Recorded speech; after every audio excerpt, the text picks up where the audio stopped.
that was, it was an interesting study looking at putting people on a ketogenic diet, actually I should rephrase that, looking at putting people on a low carb diet and seeing who gets into ketosis and what kind of side effects do they have, how long do they last.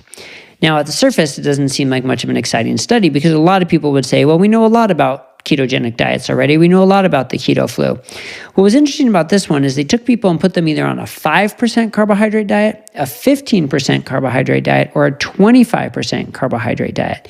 So 25% is getting up there in the amount of carbs, and generally not considered a ketogenic diet. But what they found in these healthy volunteers, and that's important, they were healthy volunteers, what they found was that all three groups got into ketosis, which they defined as a blood level of beta-hydroxybutyrate above 0.5 millimoles per liter.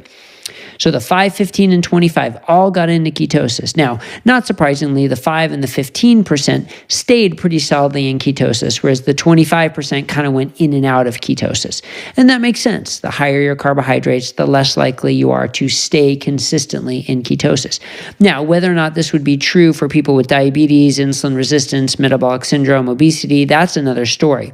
For those people, I would suspect that 25% would not be enough to get people into ketosis, and you would have to be lower, more towards that 5%, because this was in healthy volunteers. But the other interesting part was they looked at the symptoms of ketogenic flu, the headache, the dizziness, the fatigue, and they found that all three groups had similar symptoms, and the severity of the symptoms peaked at day 4 and lasted until day 17 or 18. Now, I have to say that was a bit of a surprise for me because in my clinical practice and what I usually tell people is it lasts about 1 or 2 weeks. Those symptoms last about 1 or 2 weeks, but they found that they lasted actually a little bit past 2 weeks, which makes me wonder if they were being aggressive enough with hydration and electrolytes and salt and so forth, because that's usually a pretty good cure for that. And we have a whole guide on our website at dietdoctor.com about the keto flu and side effects and some tips about getting over them. But again, some of the response I got from the study was, well, duh, we know all this stuff. Why do we need a study for it? And I find that so interesting because we in the low carb and keto community, sure, we understand this because we have a lot of clinical practice. But what I love about this study, it's a scientific study in a peer-reviewed journal that can be brought to physicians, that physicians who aren't as well versed in low carb or keto can read it and understand, get a little more familiarity with it and see what it takes to get people into ketosis and what to advise their patients. Because if you just go tell somebody, oh yeah, just go restrict your carbs and you're going to help your diabetes and lose weight, and you do it and you start to feel terrible, you're going to say, I don't want to do this. This is awful.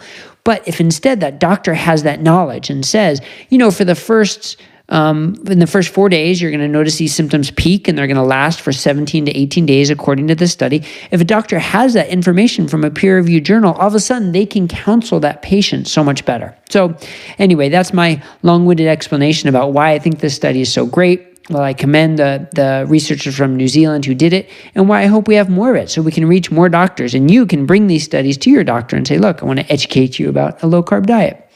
So hopefully that was helpful. Please subscribe to our YouTube channel so you can get more of our news updates, and you can see the full article with more details on dietdoctor.com. Have a great day, and I'll see you next time.